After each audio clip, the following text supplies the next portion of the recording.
Welcome, everybody. My name is Sarah Burton Everett. I'm the Director of Advising and Retention in the School of Social Work, and I'm a part of the Office of Student Success that's sponsoring this event tonight.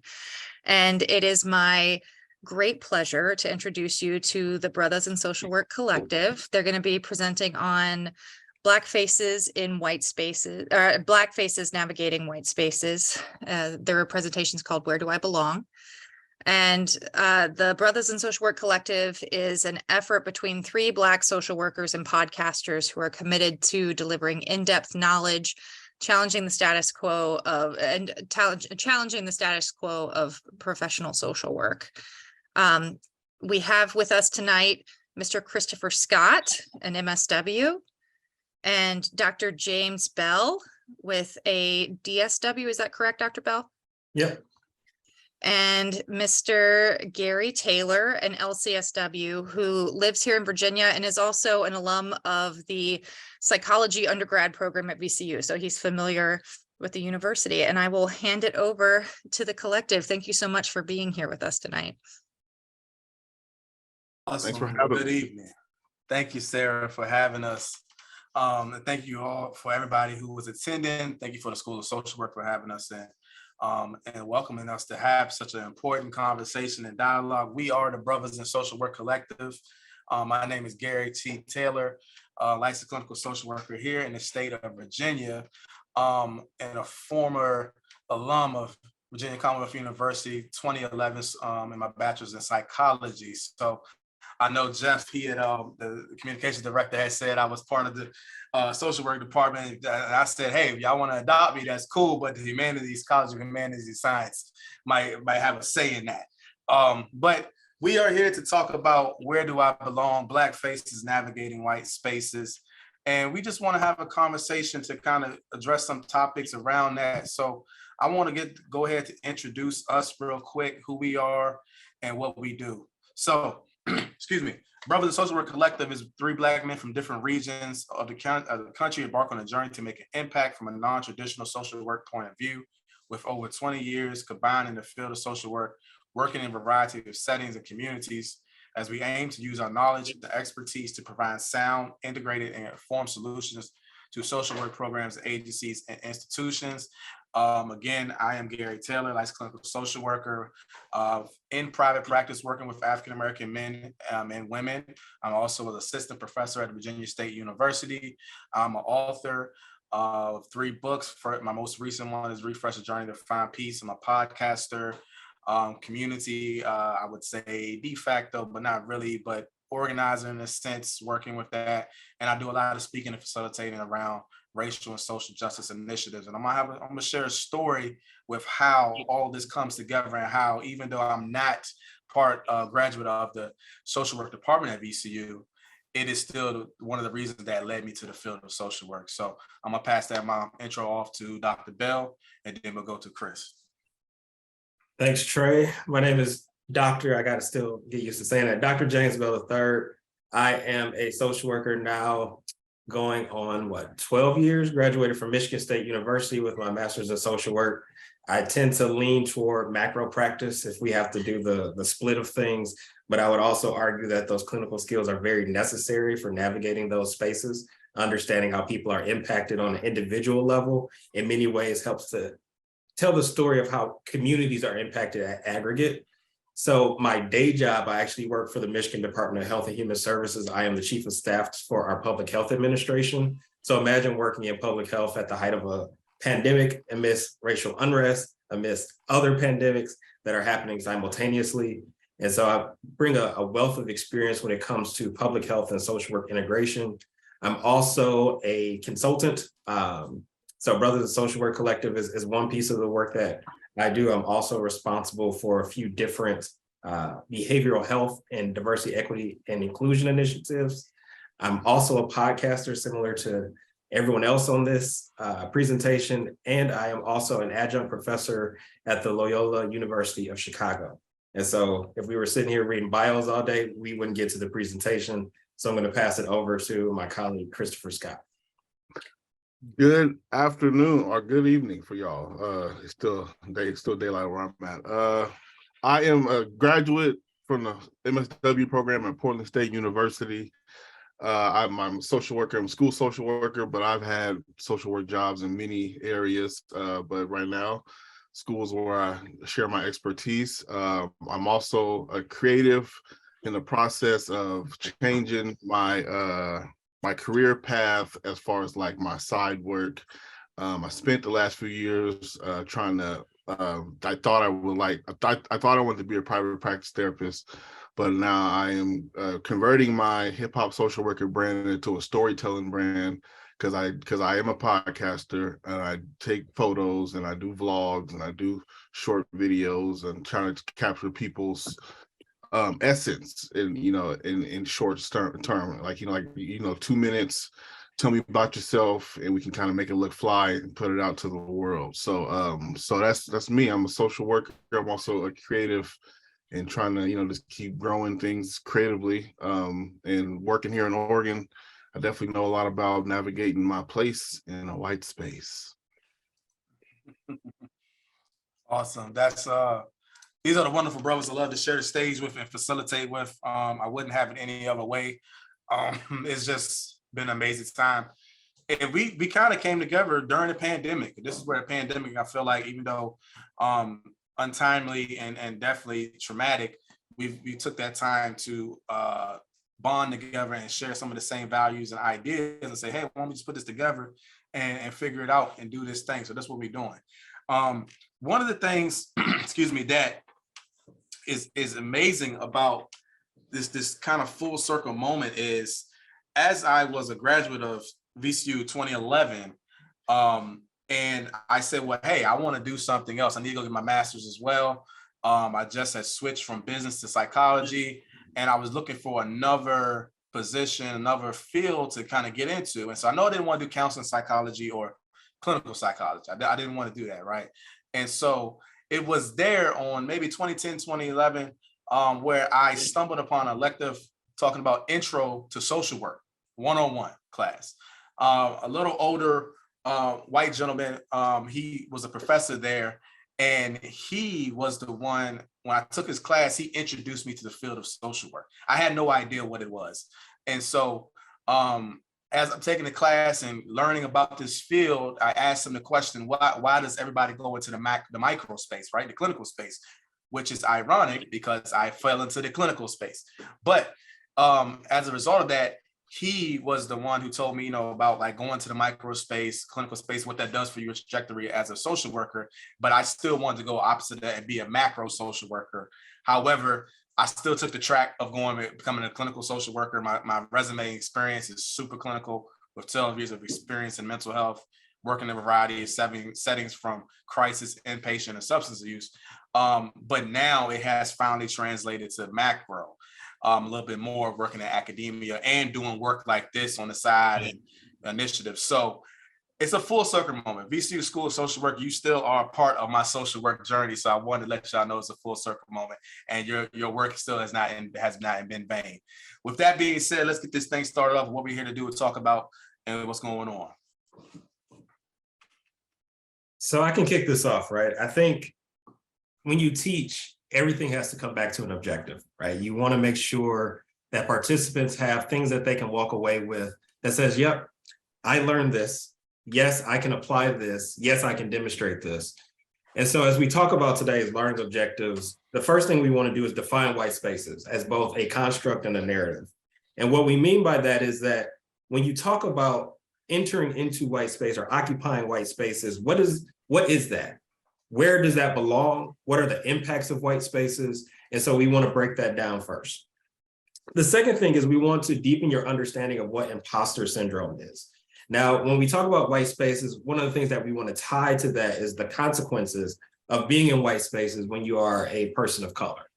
And one of the consequences can be imposter syndrome, where you start to question yourself, question your abilities, your skills, your talents, your gifts, and saying that I'm not good enough, or things happen to be luck for the reason for why I'm being here. And so we want to talk about that as in a form of internalized oppression, but also something that can affect your mental, right? Realizing that many of you are students, being able to come prepared to the spaces that you need to occupy. We want to give you some skills for dealing with that. And the last thing closely tied is providing strategies and resources for managing white spaces as Black practitioners. We realize that most often we are the minoritized group in the room. I can say with full certainty that most of the time when I'm in meetings, I am the only Black man, the only Black social worker for sure. And so being able to stand confident in my skills and abilities, but also being able to demonstrate myself as a resource for other Black practitioners. And so that's something that I've taken on de facto, if you will. People see me in presentations or in important meetings, and they say, well, how did you get there? And how were you able to succeed? And how are you able to thrive in these spaces? And so what I want to do is be able to make sure that you all, as you navigate uncertain, often white spaces, that you feel confident in your ability to lead, to make decisions, and to be a successful social worker. And so those are our learning objectives, and I think we can go ahead and kick things off.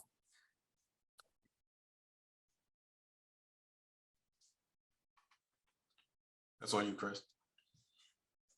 Oh, okay, my fault. So really, so I mean, of course, a white space, you know what I'm saying, is, you know, a white space, right? But it doesn't necessarily have to like look like I'm the only person around surrounded by white people.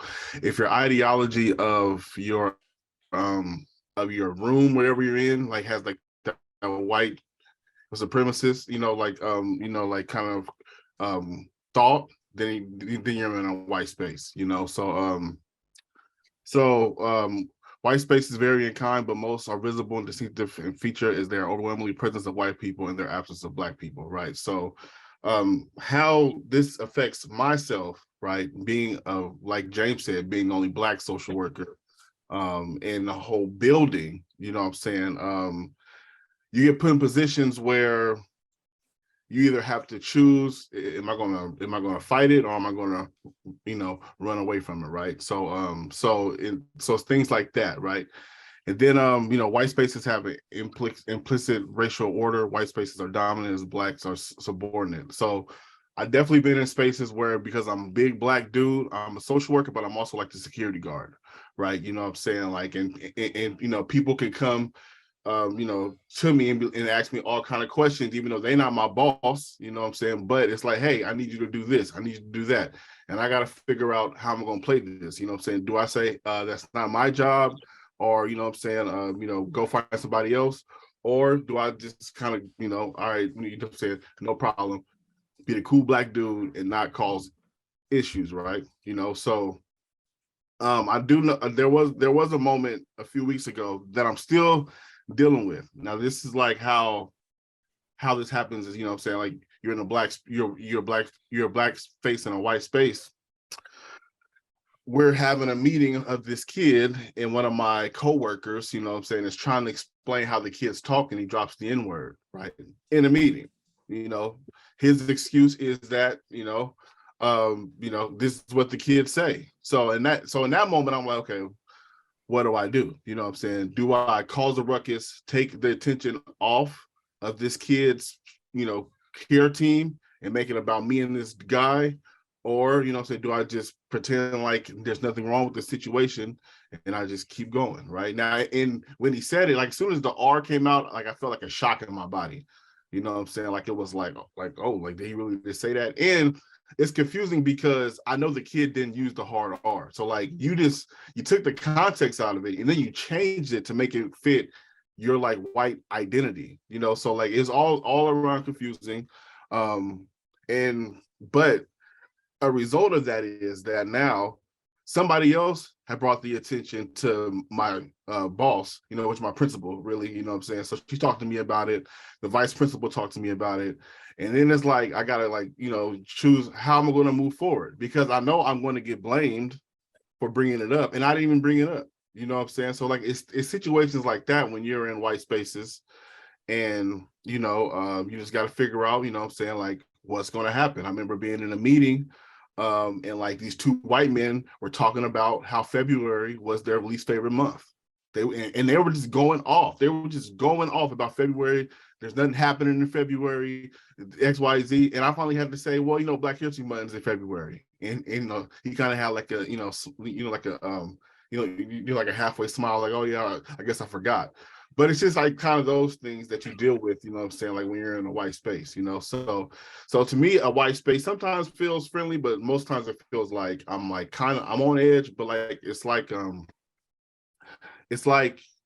how can I say this? It's like a trauma response, you know what I'm saying? And it shouldn't be like that when you go to work, you know what I'm saying? I'm putting on a coat of armor just to go and get a paycheck, you know what I'm saying? So like to me, like you know, those are like you know, white spaces to me is just kind of, they're normal, but it's like, you know, it's kind of hard to navigate sometimes, and I feel like I get a little worked up talking about them. So excuse me for, you know, kind of being everywhere, but you know, like, yeah, like a white space is, you are in a white culture. You know what I'm saying? You are a person that is not a white cis male. You know what I'm saying? You are a person that is just entrenched in that space, and you're trying to figure out, you know what I'm saying, do I be the revolutionary or do I just get my money and go home?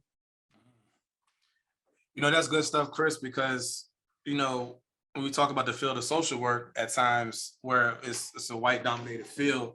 And so sometimes I know in my graduate program where I went to George Mason and graduated in 2015, I was maybe one of 3 or 4 Black men. And it didn't really hit me, but it did hit me in that moment. And I was still trying to navigate my Blackness while also trying to get my MSW degree.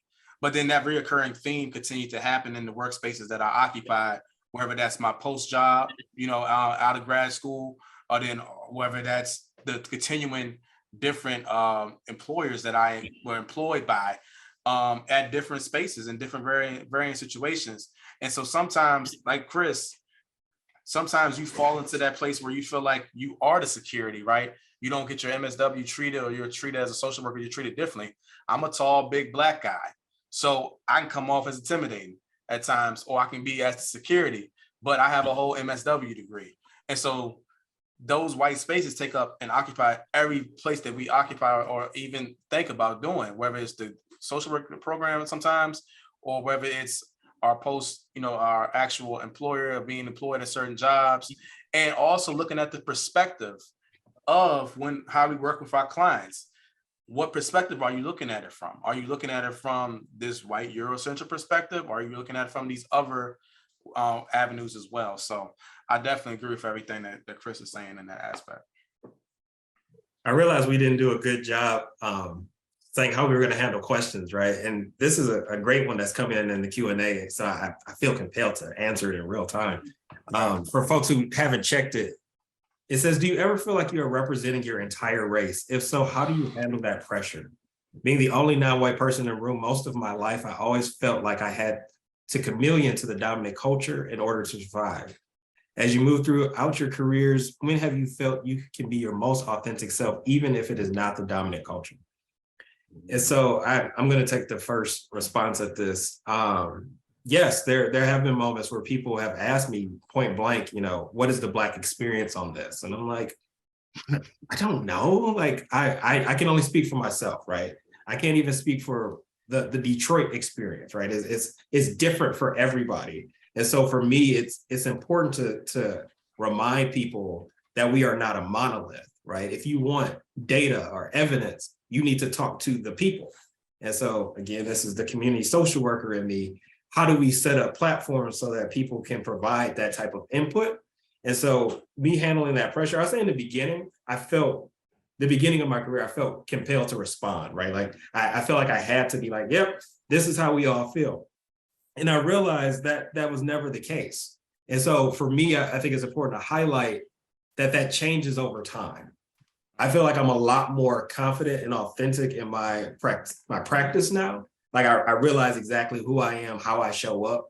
And 9 times out of 10, it is not to appeal to the dominant culture. In fact, I think I tend to piss the dominant culture off because I ask questions that no one wants to answer. And I like to hold people accountable, which once we start talking about, which we're not talking about today, but characteristics of white supremacy, no one wants to be held accountable. No one wants to come back or circle back around. And so for me, I feel like many times I am the thorn in one side, but I have to be. I have to raise the issues that people are ignoring, because if we don't, we make policy decisions that impact people that look like me. And I'm doing a disservice if I sit at that table and I don't say anything. And so for me, it's that authenticity is really important. I feel like Go ahead.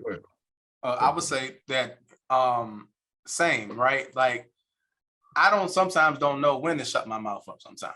I'm gonna just put that out there. You know what I'm saying? As far as around these conversations, but I've also positioned myself to be in a place where I can speak on those things, or I can also remove myself on the things, because this is what I am about. Of course, I'm not speaking for the whole Black community. Speak to my experience and what I've dealt with, what my family deals with, what my friends dealt with, and what some people that are scared to speak up have dealt with. Letting them use me as a mouthpiece. And it is tough to navigate, and we'll talk about a lot of this and how we've navigated it on an extensive level. But this is one of the things where it just really depends on your threshold, because we understand that these spaces are you sometimes not welcoming to us. And if you're going to survive, then what does that look like for you? And that's different for every person. Some stuff that Brothers and Social Work Collective do, or the type of work with things that we talk about, say, others might not want to do that. They might not feel comfortable doing that. We do. And that's different because of the type of way that I feel like we have, set ourselves apart, but also how we've kind of positioned our careers at that point in time. So it's really personal to what that person's threshold capacity is, I would say. But I'll let Chris finish that, and we're going to talk about that later, actually, around a little bit more about that. Right. So usually what I do, like I'm answer like, the second part, how do I handle that pressure? Like in particular, when I talk about Black students, I try to humanize them, you know what I'm saying, like as much as possible, you know what I'm saying? So like we don't all kind of fit like in a box of, oh, he's an angry Black man. Because like in certain ways, like in white spaces, right, people will like lean on the stereotypes, like, oh, well, you can't yell at this Black kid because he's angry, or something like that. But it's like, well, or like, Black people are used to loud noises, so you got to be loud when you talk to them. Right? I've heard all kind of weird stuff, right? So like I try to humanize my kids that I work with, right, and their families. You know what I'm saying? Yes, he has a Black dad, or you know what I'm saying, or whatever, but it's like they all have unique experiences. And I've been able to lean into myself more since I've been like a professional per se, you know, since like, since I sit at these tables, it's easier for me to kind of come and kind of like not really have to like, play around, you know what I'm saying? Like I'm the professional. This is what I like, so like what I say holds merit. I'm not just, what I'm saying, like a case manager anymore, and no disrespect to case managers, but but I do notice that, when I was a case manager and when I'm a social worker, case manager Chris don't get the response social worker Chris get, you know what I'm saying? So I just gotta put it out there. So like I was always told that, these white spaces love, letters behind your name, you know what I'm saying? That's why I was chasing for 5 years, you know what I'm saying? So yeah, I try to humanize every case that I work with, and I know, like, yes, this kid is Black, but then that does not mean he wants to listen to rap and, you know what I'm saying, speak loudly or whatever y'all think, you know what I'm saying? So yeah, it's tough, and sometimes you get like side eyes, but I mean, this is what we signed up for, kind of. Yes, indeed. When we start talking about these spaces, right, and one of the things that I talk about is in equity, or conversations around equity, who holds the power and privilege in these spaces, right? Power as the capacity or ability to influence the behavior of others or the course of events, and then privilege is special right or advantage or immunity granted and available to a particular person or group. So who holds the power and privilege in the organizations of which those Black folks are occupying, right? And so that may be in academia, in the social work department. That may be in your internship. That may be in your place of employment. That may be in your communities, right? These are the places where we have to understand who is the majority and who owns the power and privilege. So you have to define that. And then those who are in that place of power and privilege, how are you providing space and opportunity to those who may have been oppressed or marginalized in that aspect? And what are you doing to help give them a voice? What are you doing to help give them a space in that time of which you might occupy in that moment? I'm very mindful of my privilege and the privileges that I have, especially when we're talking about like positions, right? Like if you ever look at our org chart, like I'm really high up there. And so one of the things that comes with that is I have access to certain rooms and conversations. I think of it as like a clearance card that people have when they're with the CIA, right? What I have the ability to do is to raise concerns to the people who make the biggest decisions for our state health department. And I don't take that lightly. And so one of my responsibilities is for our department's lead prevention strategy. So who would have thought a social worker who would be working in environmental health one day? But realizing that you don't want to see instances like Flint, Michigan happen again. You have to be bold enough to use your privilege in a way that says, we need to talk to the housing authority. We need to talk to early childhood education. We need to convene all of these groups in order to ensure that children are not living in homes that are filled with lead. And I told myself I wasn't going to get too deep tonight, but when we start looking at the reasons why certain children or certain populations are disproportionately impacted by public health threats, by social threats, by economic threats, we can typically tie it back to root causes. And my usual choice of root cause is some form of institutional racism.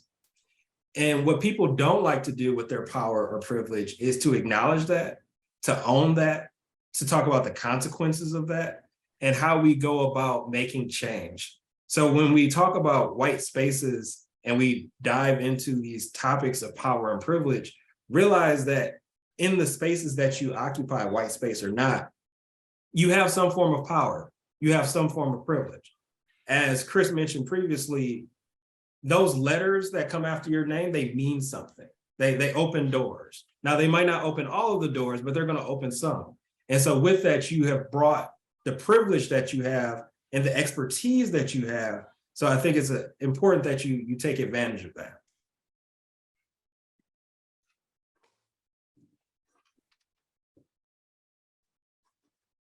Chris, you got anything on that? What you got? Oh man, power and privilege. Really, it's just kind of like I mentioned earlier. You don't have to have an overwhelmingly like white audience or like white, room to have a white space, right? And that speaks to the power and privilege, So I feel like I have too many examples. So I'm just gonna say another example, but like let's say a few years ago, equity was the thing, right? Equity was we trying to get everybody on the same page. We want this to happen. We want, we want this to happen, right? Now, I worked at a place where two white men did silent protest and all that equity stuff went out the door. Do you know what I'm saying? They said they piece, they started a whole bunch of arguments and people got scared or not scared. I don't know what happened, but all that stuff went out the door. Right. So that speaks to the power and privilege of a white space. You know what I'm saying? Like you don't need you don't need 50 of them, you know what I'm saying, to it's just really people who are boisterous enough. They come, they break it down, and then you know what I'm saying, now our initiative, everything is kind of just push to the wayside, and like it's not malicious all the time. Well, it is malicious undertones, but it's like people just want to learn, right? Or they want to say, well, this is my right. And then you got to kind of, spend more time teaching them or arguing with them before you get any kind of initiatives done. So please, you speak to power and privilege. Yes, you know what I'm saying? I hold privilege because, I have education, all these things, right? But when I'm trying to get things done, I might have roadblocks of people who just don't want to do it.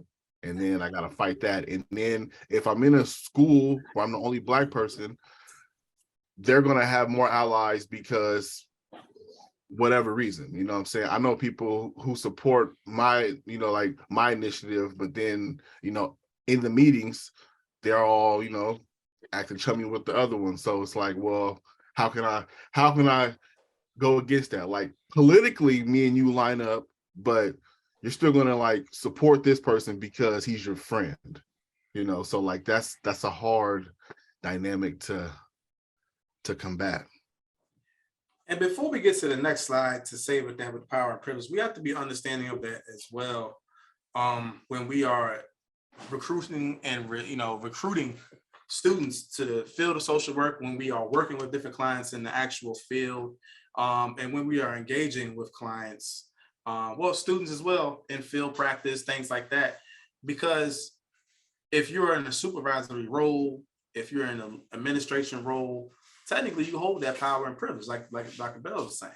So we have to be aware of that, and that might come off as intimidating, especially to somebody who goes into the program, goes into the agency, and just sees it, and they don't see themselves. And that elicits fear, that elicits that imposter syndrome that we're going to talk about in a couple more slides.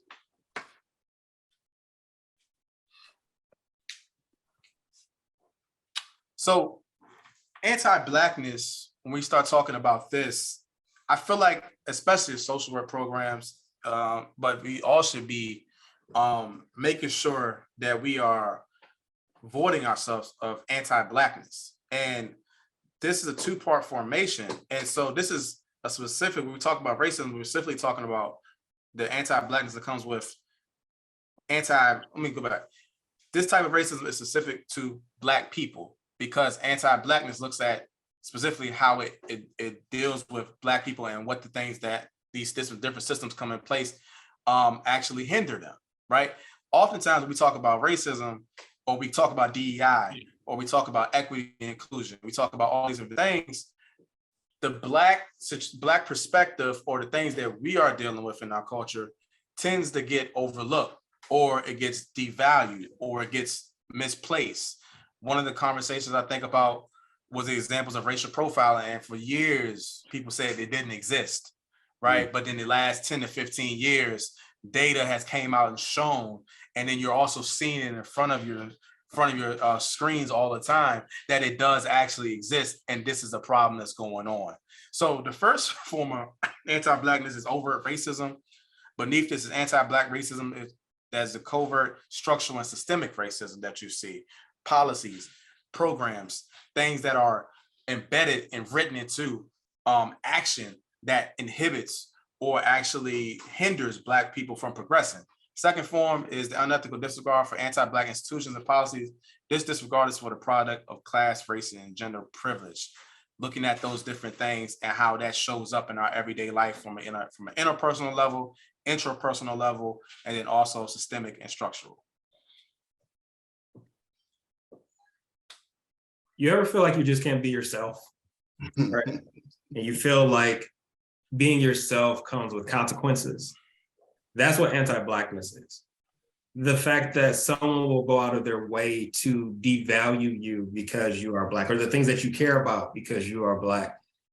When we talk about racism, as Trey mentioned, there's a wide range. There's different levels of racism. We describe racism as a system.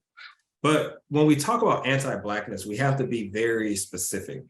We are talking about the intentional disruption, discrimination, and oppression that is caused to Black people. And I think, Trey, I don't think you said it, but I heard it. What we see in many efforts around diversity, equity, and inclusion, it falls under this BIPOC umbrella. And you, as you will learn perhaps today, I hate that term. I hate that expression. I hate those letters together. It buckets everyone's experience together. And what it does is says, well, you know, this BIPOC group is experiencing marginalization, which very well could be true.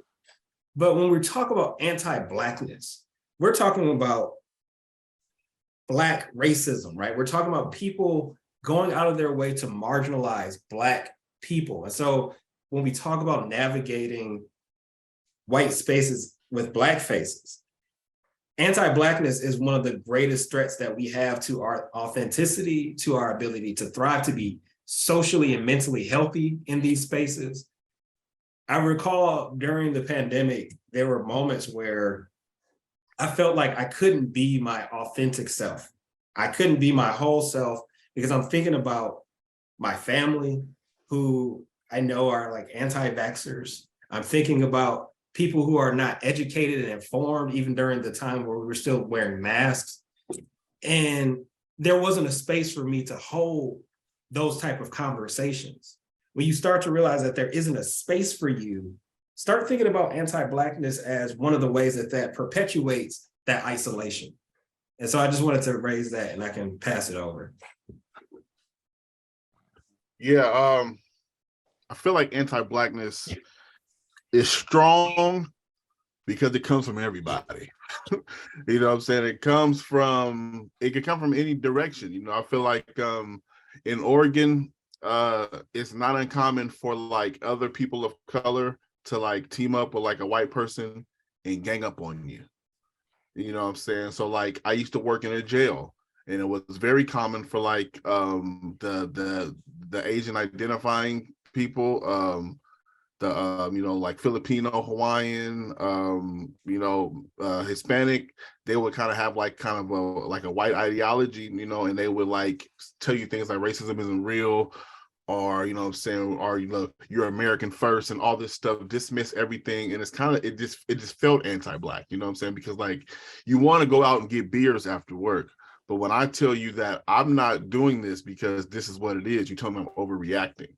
You know what I'm saying? You're not even acknowledging, you know what I'm saying, that this can be a thing because you and Terry are, you know what I'm saying, buddied up. And it's like, so like I feel like that's how it shows up for me, is that like, you know, when people like have like this patriotic identity, you know what I'm saying, which is well and good, but I feel like that erases a lot of like my history because you don't want me to talk about that. You know what I'm saying? Now, if you want to assimilate, that's fine. And I can assimilate too, but I'm not going to give up like this kind of generational stuff that I'm trying to like heal from, you know what I'm saying? Because you don't want to feel it. You know what I'm saying? So that's how anti-Blackness shows up for me. I feel like everybody kind of gangs up on me to kind of to try to tell me that I'm overreacting. Everything is good now. We all cool. You know what I'm saying? So that's kind of how I see it. And we see it, and that's one of those things, right? Tone policing, things like that. Other issues that come out, we talked about police brutality, mass incarceration, redlining, Jim Crow laws, civil rights movement, like these things like have inherited anti-Black roots. You know what I'm saying? And so one of the biggest things when I got this term and understood it, right? Nobody likes to be called a racist, but you could be anti-Black. So right. 1000%. Yeah. This is we wanted to share this graphic as well because it kind of confirms what we were talking about in this spaces and navigating this field. But look at social work right now, excuse me, as a white space, and this pertains to what we're seeing today in the field. We also are talking about the thing that's going on with the ASWB and the licensing exam and the racial bias that's there with that as well. These are the things that occupy us as social workers in this current space today, and we deal with it ongoing, changing every single day. But obviously, the field is 71% white, 22% African American, 4% Asian, 1%. 1% Native American, American Indian, Native American, and then 4% Asian. So this is what we're seeing in the field, and that's what you're dealing with when you talking about social work as a white dominated space or white dominated field. The only thing I want to add to this is really, you think about it as a white dominated space, think about the theories that we study, right? The practices, the evidence-based practice. Who came up with them, right? Who were they sampled on? And so when you try to take X practice and apply it to a Black community and it doesn't work, or it produces outcomes that you're not looking for, where do we reconcile that? When we have Eurocentric theories, when I think about, you know, the Freuds and Bronfenbrenner and all the people that you probably studied, none of them are Black. But those are the voices that add to the discourse, right? Those are the voices that we listen to help shape the work that we do. And what are the consequences of that? I know plenty of non-traditional, perhaps not tested practices that work. One of the things that I've benefited from and I raise all the time is kinship care. When you think about someone's grandmother who raises the child, there's a ton of resources out there and evidence that supports why this needs to be pursued as opposed to pursuing the foster care system or pursuing something else. So when we talk about social work as a white space, we have to acknowledge that not only is it a white space, so are our theories, so are our practices, and so are the consequences that we have to deal with as Black social workers. Right. There was a question in the questions. There's a long one that I want us all to answer, but there's a short one that I can kind of go off my train of thought about. So it said that now if I'm out of place, you know what I'm saying, let me know.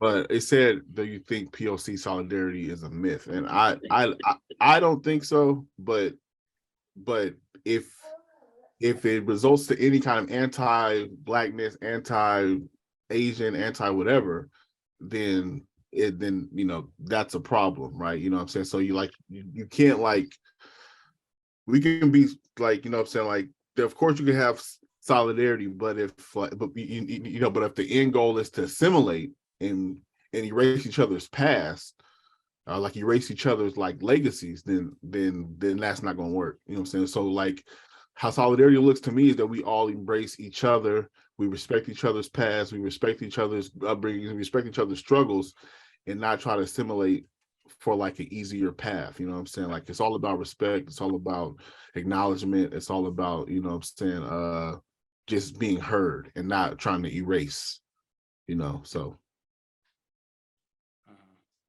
that's it. I think that's the interesting question, because I don't know if it's necessarily a myth, but I question maybe is everybody being heard? And so if we have different needs, how are we advocating for the tailor-made equitable strategy solutions for each other within that group of solidarity, right? And so that's where I'm not sure, because we can speak on this issue, but then there might be some quietness over here when it comes to Black issues. And then that's the anti-Blackness that shows up. So it's like, we're going to be solid. We're going to be solid. We're going to support one another. We're going to push and advocate for both of our, advocate for each other. But it kind of gets mixed. It kind of gets lost sometimes when it comes to Blackness at times, I feel. So I'm not sure about that one. Doc, what you think about that? Yeah. So I don't believe in this solidarity, and this is why. I believe that it's temporary. I don't believe that it's sustainable. Unfortunately, in 2020, when George Floyd was murdered, everyone had a call out for something. Everyone had a racial justice statement, an anti-racism statement, a DEI statement, a statement. And where is it now? Everyone wanted to uplift the challenges of the Black community. And I follow these, LinkedIn articles that talk about how chief diversity officers are struggling right now because they didn't get the support that they needed. They didn't get budgets that they needed. They didn't have the autonomy to make decisions that were enterprise-wide. And so when I think about that solidarity, I think it's in the moment. It's the trendy thing. I don't think we found a way, as Trey mentioned, to say that my issue is your issue and your issue is my issue collectively. Because once we solve your issue, you're good. You're on your own now. And so I think until we can find a way that solidarity means sustainability, I don't believe in that. Yeah. I'll leave it there. Let's go ahead. that next question was, how would you best recommend addressing and handling microaggression in the white spaces, more so in relation to being either the only Black person or one of the few Black people in the professional work environment? I don't know if you want to answer that now, or you want to answer that in these later slides, because we're going to talk about exactly how we can, navigate that, if that's okay. How do y'all feel about that? Y'all cool with that? Let's come back to it. Yeah, let's come back to it, definitely. Because then we're going to answer that in full in a few more slides. So this is on me, right? We're talking about imposter syndrome, and I'm sure you've heard it somewhere before. I feel like it really joined like the broad lexicon last year. Like everyone was talking about imposter syndrome, and we wanted to first just define it. And a few different definitions came up around this intense feeling that others have an inflated perception of your abilities. They believe that I'll read the next one first. Convinced that you are a fraud and do not deserve the success that you have achieved. There are moments where you feel like, oh, I didn't really put forth that much effort, and I'm not really sure if I'm worthy of said accomplishment or opportunity. And so you start to like talk yourself out of things. And you start to say that your success is really luck, it's timing, it's a result of deceiving others into thinking you're more intelligent or competent than you believe yourself to be. A lot of this is really rooted in, when we talk about the different levels of racism, this is internalized racism. This is accepting the narratives that people have portrayed on you, the different biases that you've experienced, the different stereotypes that you've encountered. And imposter syndrome is really just the way this bubbles up, because you start to tell yourself like, oh, I didn't really earn this opportunity, or, I'm in this space, but I really shouldn't be. And it really just boils down to someone told you that you weren't something that you really were. And now that you're in this space, you don't feel comfortable. And so we got a few more slides where we'll talk about that, but I'll pass the mic if anybody else wanted to add. You can go ahead. Oh, that's Chris, we want something. No, you go ahead. I don't need this. Yeah, I'm gonna do the symptoms piece.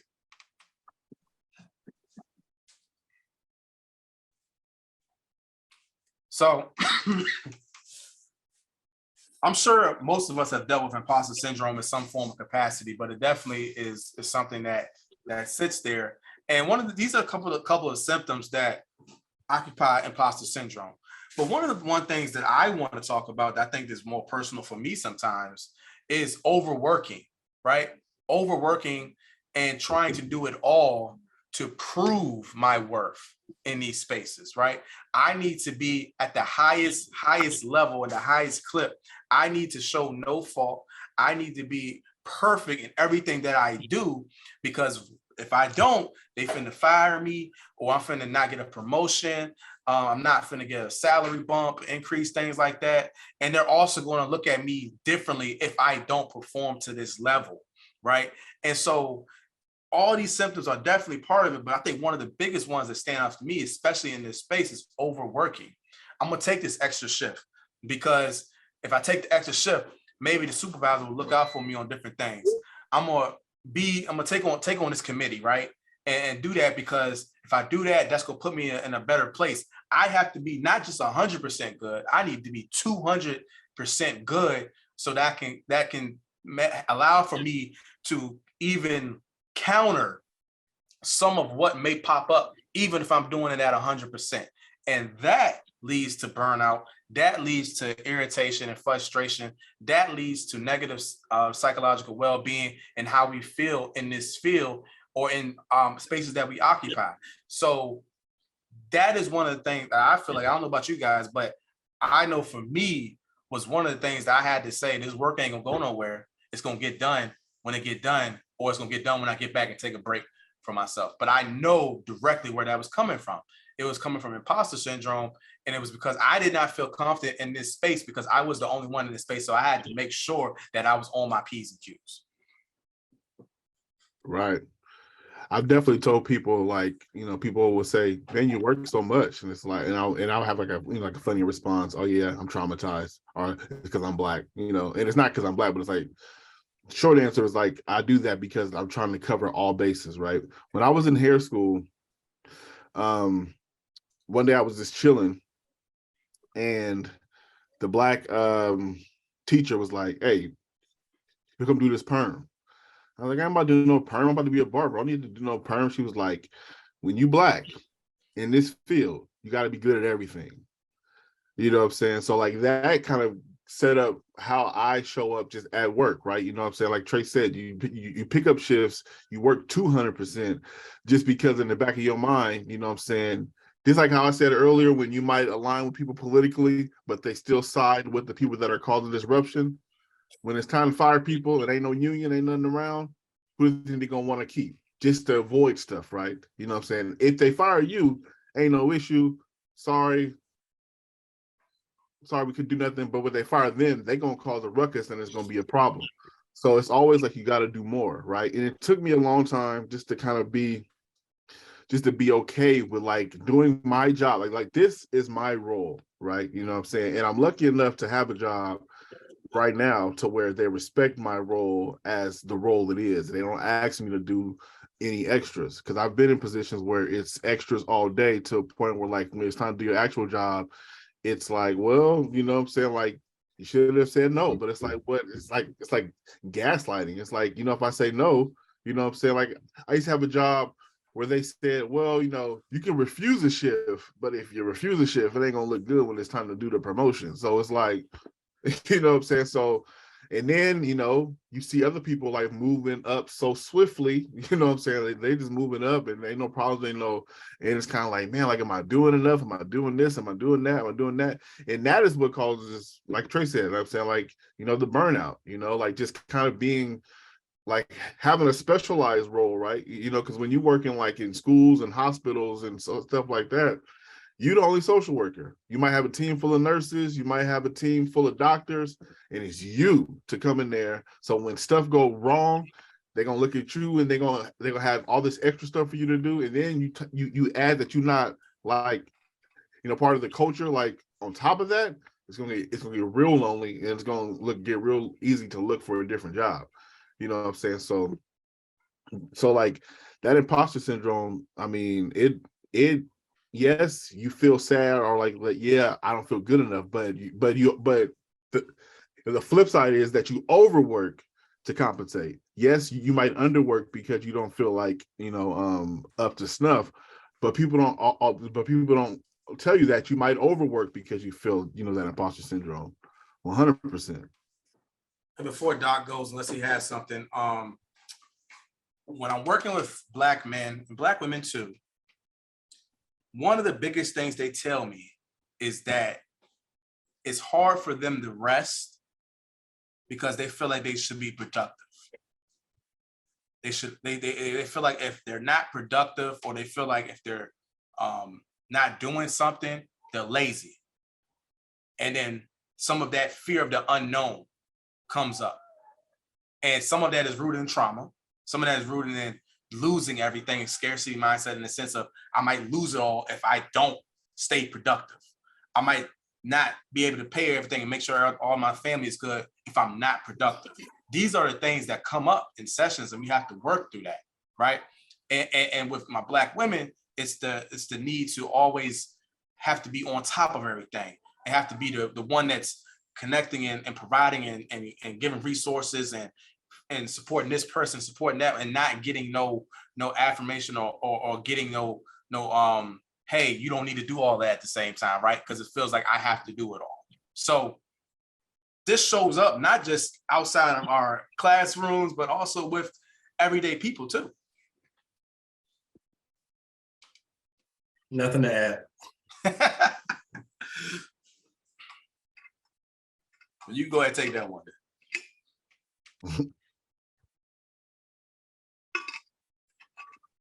So where does it come from, right?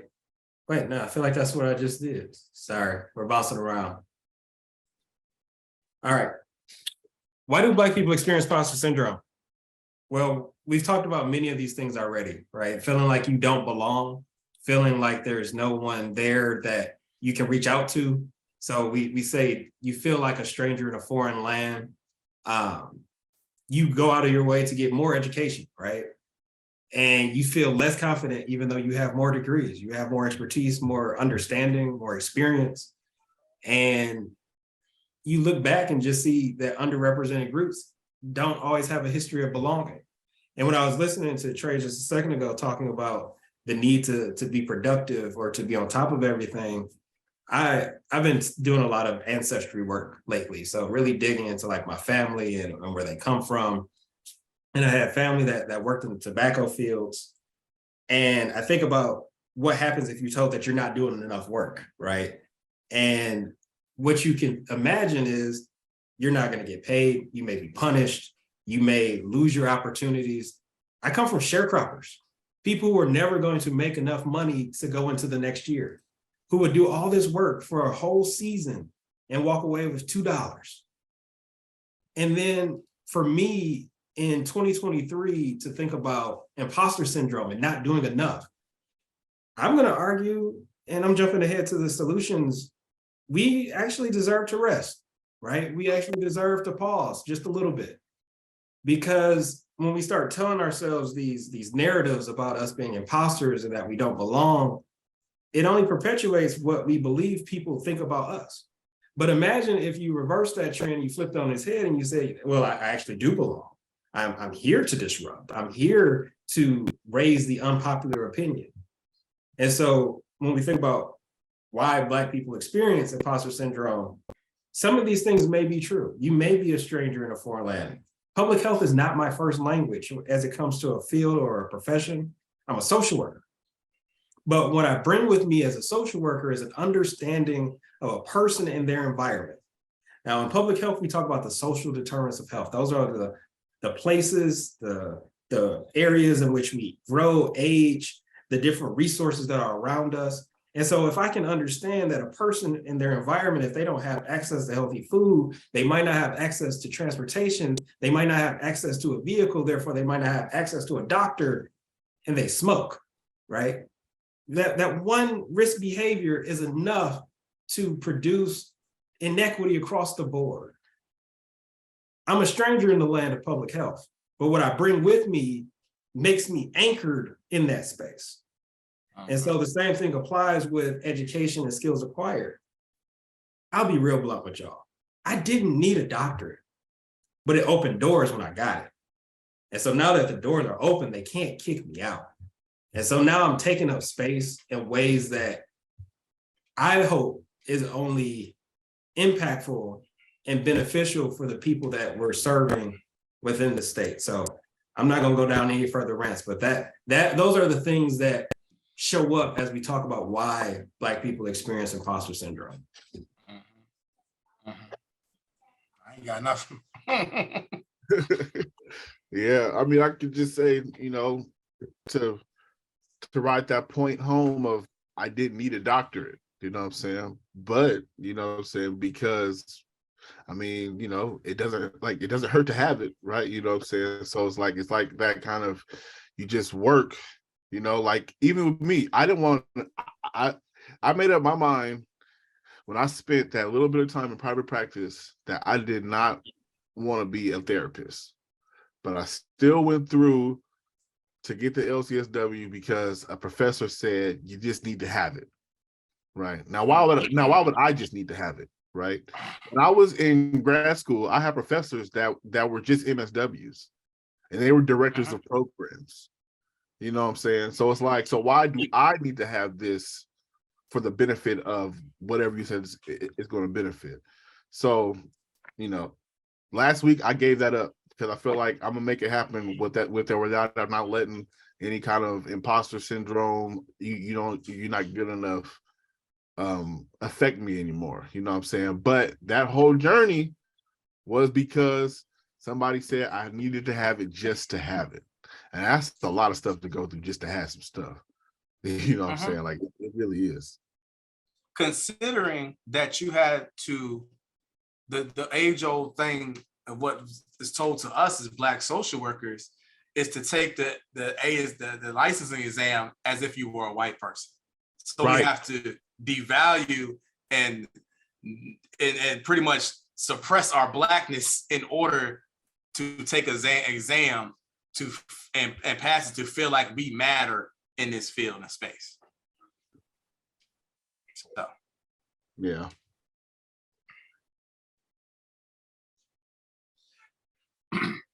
So how do you navigate white spaces, right? This is one of the questions that we have. We get into that aspect. We're gonna go twofold. How can us as Black, those who identify as Black, navigate these spaces? And then also, how can organizations provide space, right? So one of the first things is, hey, listen, it's not on Black people to change the culture of the organization. That should be a standard of what you're practicing and doing. Commitment to anti-racism, commitment to not being anti-Black and any other person of color, culture, sexual orientation, gender, all of these different things. You should be able to have a commitment to that, right? Balance calling in and calling out. Collect data to make your case. Understanding both hypervisibility and invisibility. Know when it's time to leave to pursue a better opportunity, and understand allyship is a verb. One of the other things I want to speak on is also is interesting is that when I was at an organization where we were talking about having conversations around DEI and the protest was happening right here in the middle of Richmond, and us as a healthcare system were we just kind of allowed our employees to say, okay, make sure you get to work and make sure that you're not late, or if you're late, it's okay, right? And it's late, it's okay, but did not make any indication about the protests or what's going on in the Black community, especially to the Black community that we serve. And not to our Black staff, the Black employment that we had there as well. And one of the things that I took issue with was that we didn't have a conversation about that at all. It was no emails, nothing. And then we started, and then when I seen it in my department and in my organization, I was like, okay, are we not going to talk about the elephant in the room? And that sparked DEI conversations, but then it also did two things. It sparked DEI conversations, but then it put Black people at the forefront of doing the DEI work, not being paid extra, doing it or trying to find time within their job to, which is already heavily, inundated, to find time to do DEI work. That is not on the Black people in the organization. And secondly, it also, by me calling it out, it also put up some antennas and some red flags to those folks, those Black people who identify as Black in the organization, some fear because of the things that they have been dealing with for years. And so there was fear that they might be the fault of retribution for me speaking out. And so I felt a little bad about that, but there's no way I'm gonna sit in the organization and not say something or call something out when I'm in these spaces. But this is that culture where that two things, you want Black people to lead these organizations, not pay them or figure it out with your high caseload. And then there are people who fear speaking out for retribution of losing their job. That's a workplace culture issue.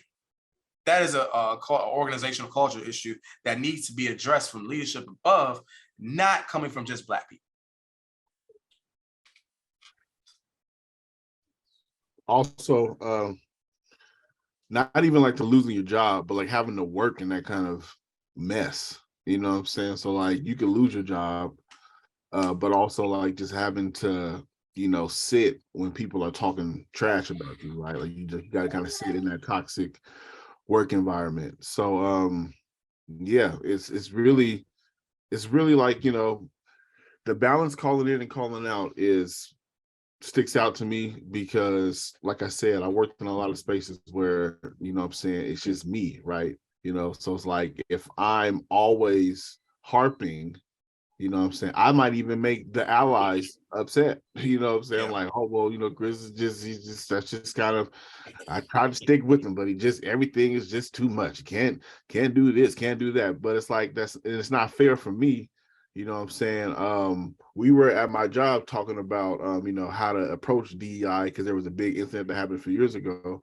And I said, if y'all so scared, have the admin come in or have like the district come and approach it, you know what I'm saying? And not have like the principal, have somebody above the principal come who ain't got to sit and be among the mess, you know what I'm saying? Because that is a thing, right? Like that causes stress in your body when you got to go to work knowing that people are talking about in the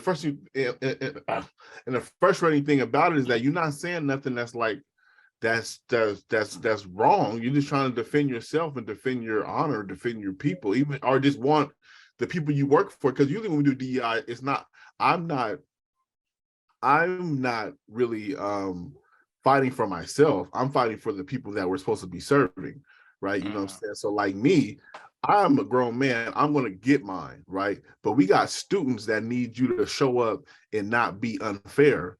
You know what I'm saying? So when I tell you that you're being unfair and you get mad at me, like all you're going to do is take it out on me and that student. And that's not cool. You know what I'm saying? I can go get another job. You know what I'm saying? But the students that we have in this building, if you work in a school, you know what I'm saying? The students that we have in this building, it's hard for them to go to another school. And they shouldn't have to go to the school because you don't want to switch your ways. You know what I'm saying? Or like the person, or if it's a hospital, this person that lives down the street, he got to come to this hospital.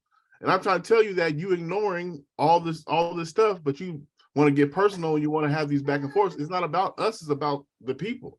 So like, I feel like, yes, as professionals, we got to navigate it. But if we can't navigate it, then how do people we serve will navigate it? I'm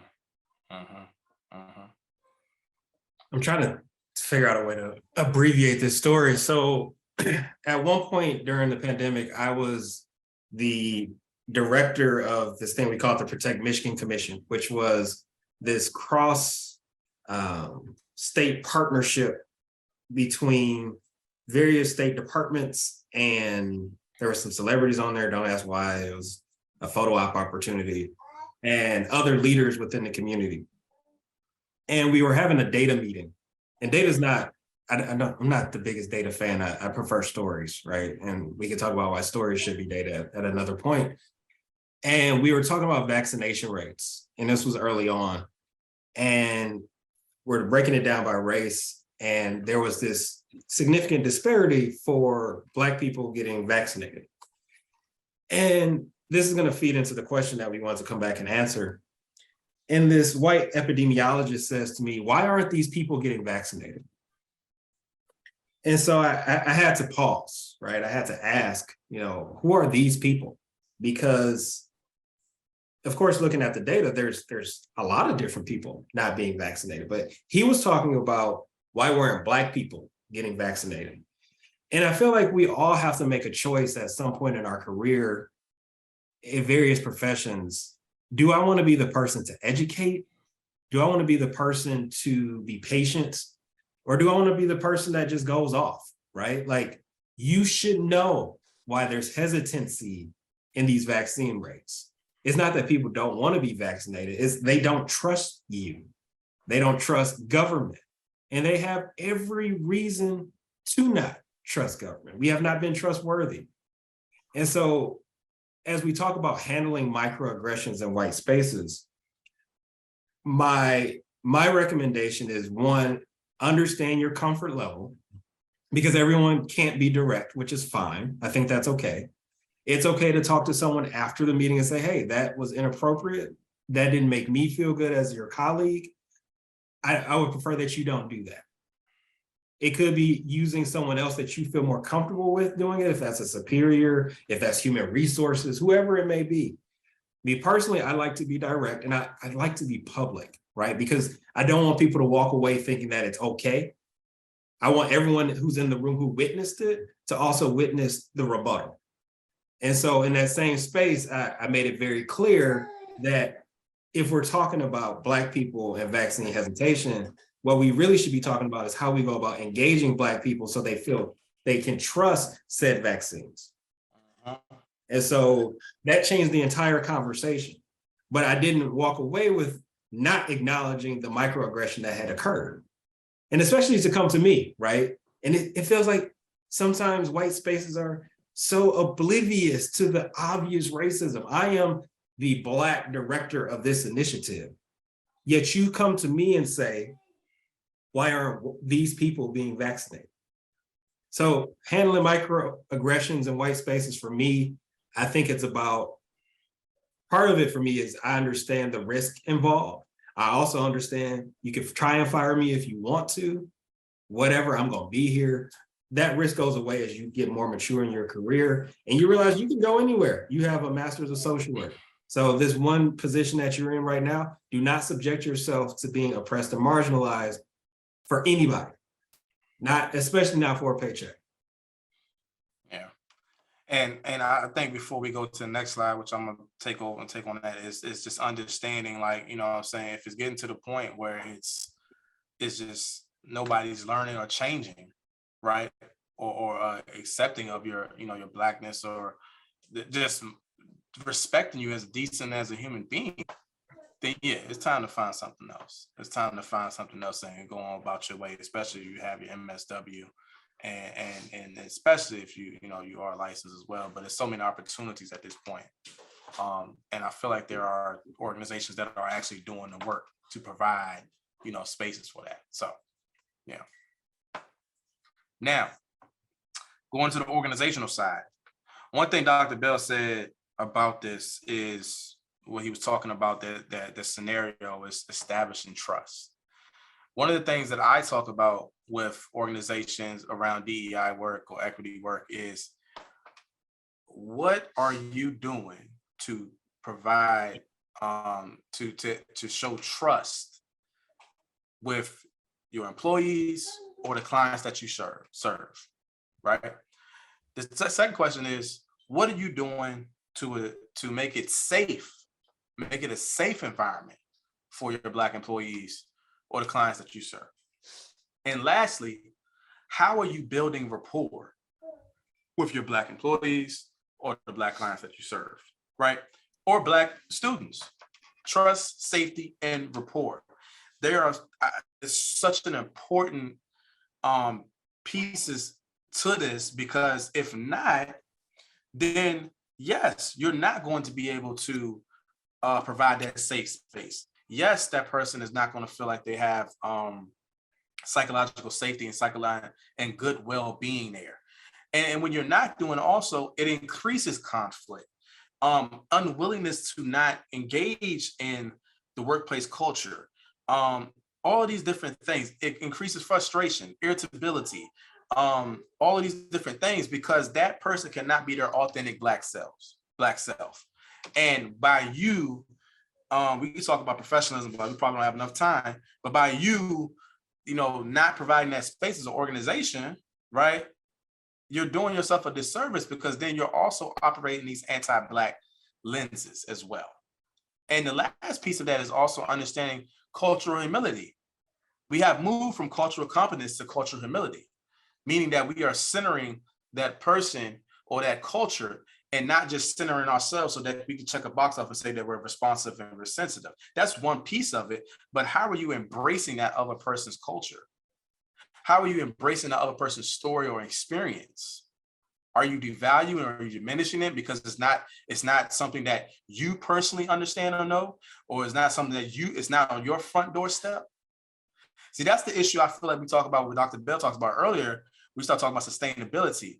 When the George Floyd situation happened, everybody was, we're going to do this thing, we're going to do this thing Black, we're going to do this thing, we're going to all push for that. But what about Mike Brown and them? This been happening. What about, you know, Tamir Rice, Freddie Gray, Sandra Bland? Where was all of that then? This is nothing new. What about Rodney King?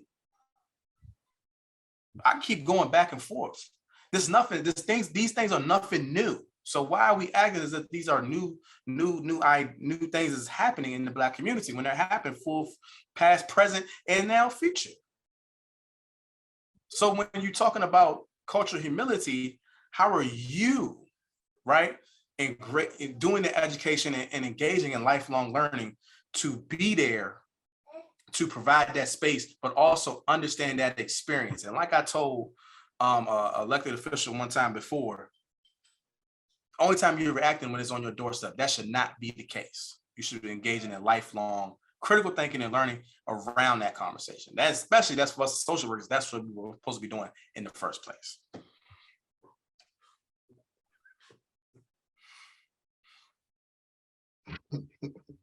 Next slide, please. I can follow up.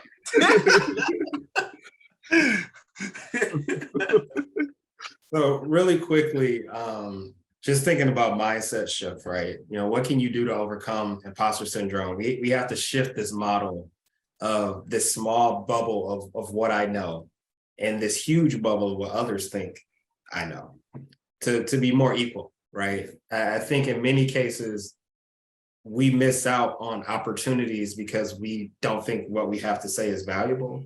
We think that what we have to say might not be fully fleshed out or fully baked, so we don't contribute. And we have to move away from that. And the other thing is that we have to stop caring what other people think, right? Like that's the unspoken piece. It's not going to make a difference what other people think. What's going to make a difference is what you think and what you contribute to the space. And so if we're talking about disrupting white spaces, we have to contribute more. Because if we continue to rely on, as it can be so eloquently put, the master's tools, we're not going to build anything. Therefore, we have to be intentional about what we contribute, how we contribute it, and when. We're trying to make sure we got room for questions.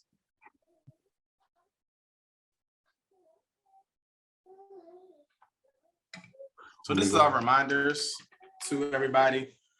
Be comfortable in your contribution. Remember, you are professional, so stand on that. Find a community. Don't stretch yourself. Have boundaries. More work does not equal more worth. You deserve to be here, there, and anywhere. And be understanding of your code switch fatigue. That's one thing I think that we all have done and it kind of comes out. So these are some of the reminders. And then also, again, understanding if you're coming into this field of social worker and you're operating anti-Blackness or any or working anti any type of culture, gender, sexual orientation, race, class, age, anything, that goes against what's in our code of ethics. So circle back to that. Are you acting in an ethical manner when you engage in these behaviors? So questions, thoughts, concerns. It is 8:20. Here's some closing reflections. We also taking some questions right now. I don't know if Sarah wants to hop back in here and facilitate what. Yes, I am going through and trying to give everybody the ability to be able to speak up if they want to ask questions verbally. So it should just take me one moment. Okay.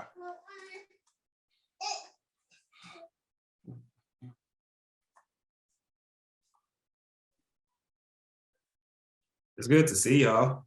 I was talking to the same five faces. It was good talking to y'all, but no, it's good to see additional people in the room. Yeah. I know it's a heavy conversation, but I think this is something that I think needs to be talked about and we can work through it, you know? Facts.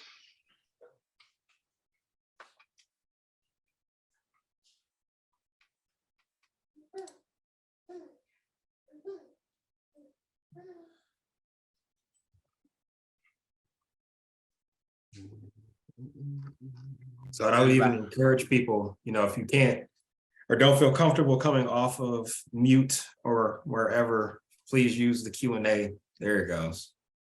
I wanted to address the theories. We're studying Eurocentric theories and then think how to apply them in the field. How do you see this changing?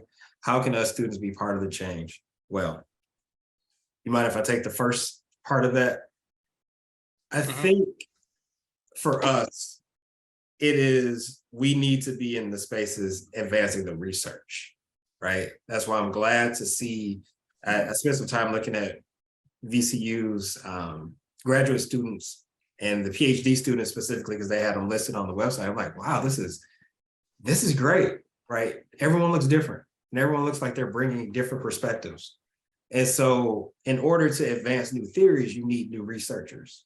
And so when you have diverse researchers with diverse experiences who are working with diverse communities, you're more likely to push forward practices that are going to benefit more broad communities as opposed to just one.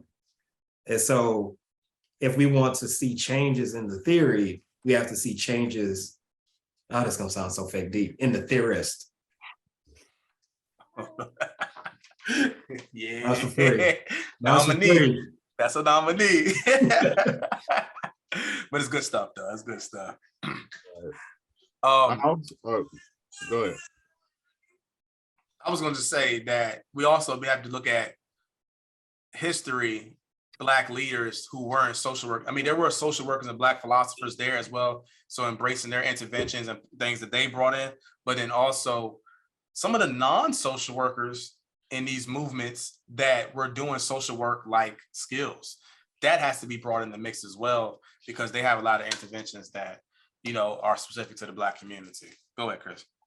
Yeah, I was just saying, and y'all both made some good points, some great points. But like bringing our own personal kind of lens to, like, you know, to the forefront, right? Having webinars like this, or, you know, like inviting more people to speak, or, you know, just kind of having people in the field come in and just really, like, you know, having guest lectures and stuff like that, because you know, or even like you know, like what, you know, James said, you know what I'm saying, going into research, right? You know what I'm saying? The people that are getting the theories are people that are going into research and writing.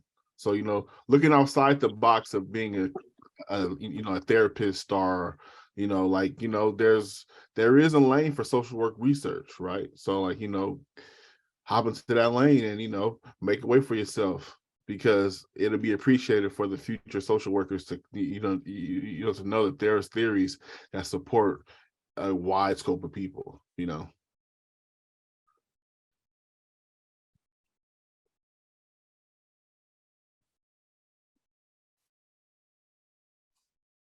Absolutely. Any other comments, questions?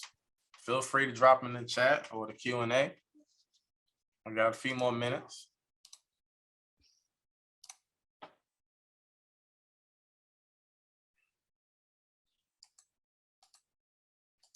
I just wanted to say thank y'all so much for doing this, because I just think it's really important. I know me personally, I went to a HBCU for my undergrad.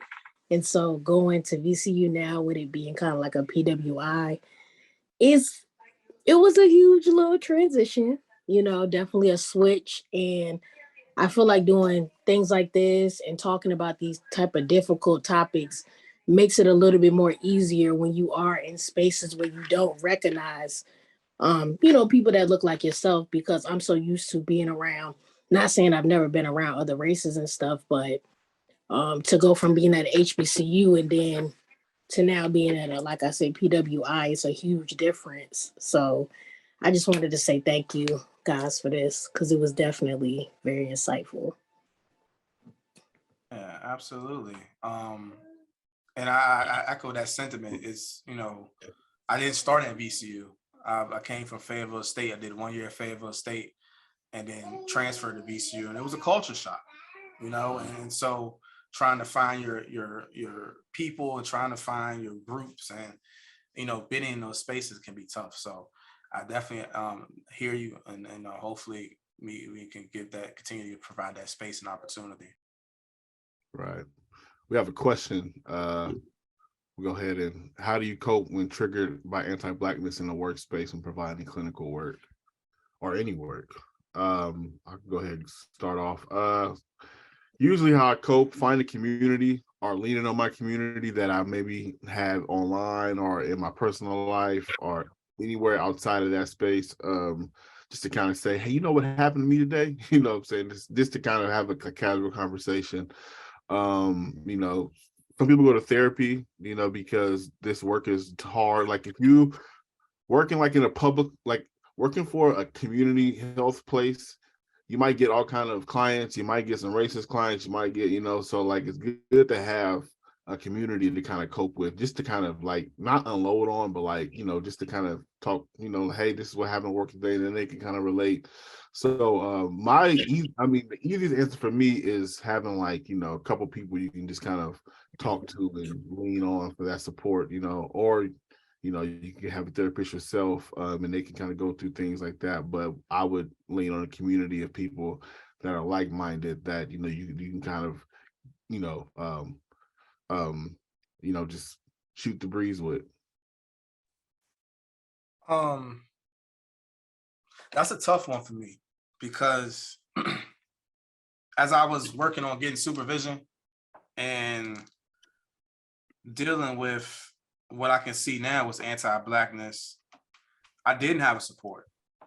Like, I had a white supervisor who was my supervisor in my department, and also a white clinical supervisor at the same time. And it was tough, man. I had to find community, like Chris said. I had to find groups who could, lift me up and support me during that process. But man, it was lonely. And with that being said, I feel like it's one of the reasons why I do the work that I do, working with the Black community, because I feel compelled and more comfortable there. And it's not talked about as far as when we talk about, and this is why I do stuff like this as well, because oh yeah, that's a good one, Doc. Like that, the Black Panthers and their work, and even it can go back. But just I would just say find community, find support for people that look like you. There are a lot of groups out there now, Black center groups, Black therapists that are out there, Black social workers, things like that are out there that can help support and lift you up. I also since I went through that experience, I try to be, if I'm supervising or doing internships, I try to be that voice for those people, because I know that when I was going through that situation, I had nobody. And luckily though, the clinical supervisor that was white, she did recommend. She was like, "Hey, I hear you.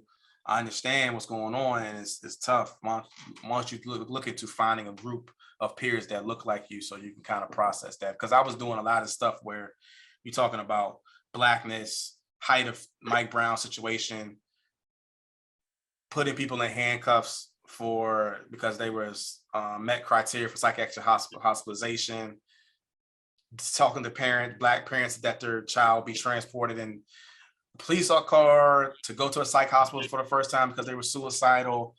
That dynamic just still sticks with me to this day. And so I can never want to be in that position.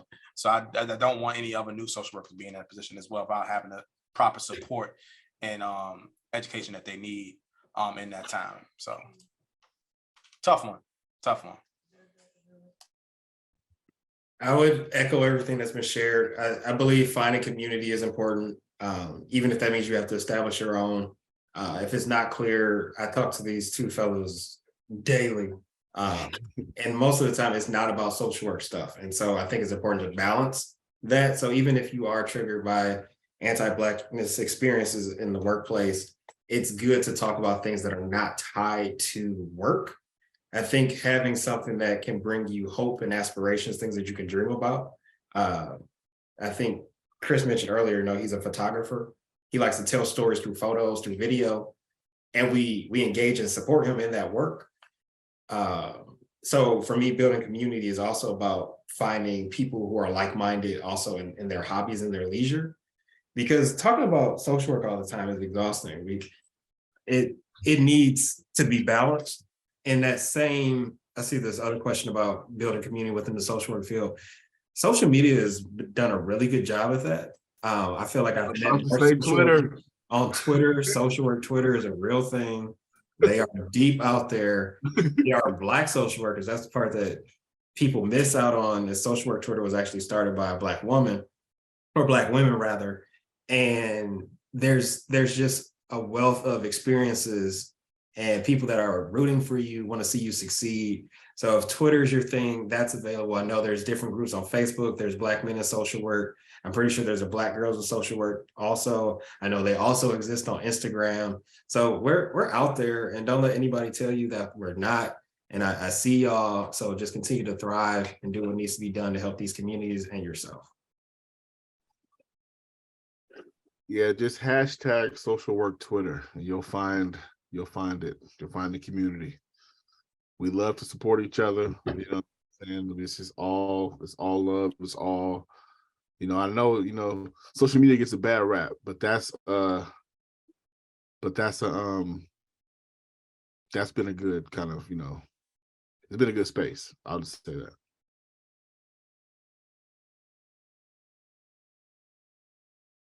Well, I noticed that we are just over your promised time. And is there any final questions or any final thoughts that y'all have for our students before we say goodbye for the evening?